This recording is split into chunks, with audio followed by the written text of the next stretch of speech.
د زابل ولایت د عمري بند پروژه ګټې اخیستنې ته وسپارل شوه. د افغانستان اسلامي امارت د اوبو مهارولو او مدیریت لپاره قوي هوډ لري او دا کار یې له لومړیتوبونو څخه دی. په تیرو 12 لسیزو کې د جګړو، سیاسي او اقتصادي بېثباتۍ، اقلیمي بدلون او ورځ تر بلې زیاتېدونکی نفوس هغه لاملونه وو چې افغانستان یې له سختو ټولنیزو او اقتصادي ستونزو سره مخ کړی دی. نو اړتیا ده چې د هېواد ځان بسیاینې، ټولنیز او اقتصادي پرمختګ لپاره د نورو برخو ترڅنګ اوبه مهار او په دې برخه کې پراخه پانګونه وشي. په دې برخه کې د افغانستان اسلامي امارت د تیرو څه باندې 3 کلونو په بهیر کې کوټلي ګامونه اوچت کړي دي. د روان لمریز کال د میزان میاشتې په 5مه نیټه د ریاست الوزرا اقتصادي مرستیال محترم ملا عبدالغني برادر اخوند د لوري په زابل کې د توري بند چې تازه د ریاست الوزرا عالی مقام له لوري په عمري بند نومول شوی ګټې اخیستنې ته وسپارل شو. د ریاست الوزرا اقتصادي مرستیال د زابل ولس ته د عمري بند د چارو بشپړېدو مبارکي وویله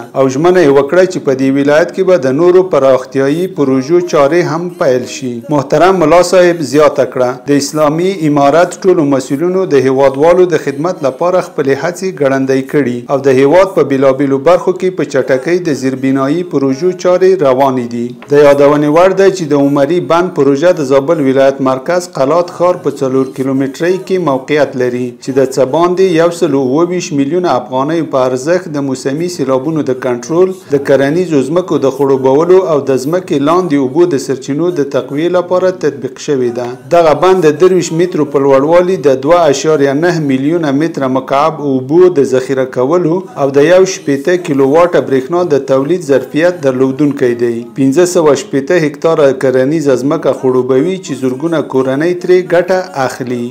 جوړې بدې شاړې کړم ښایسته به دې سوچن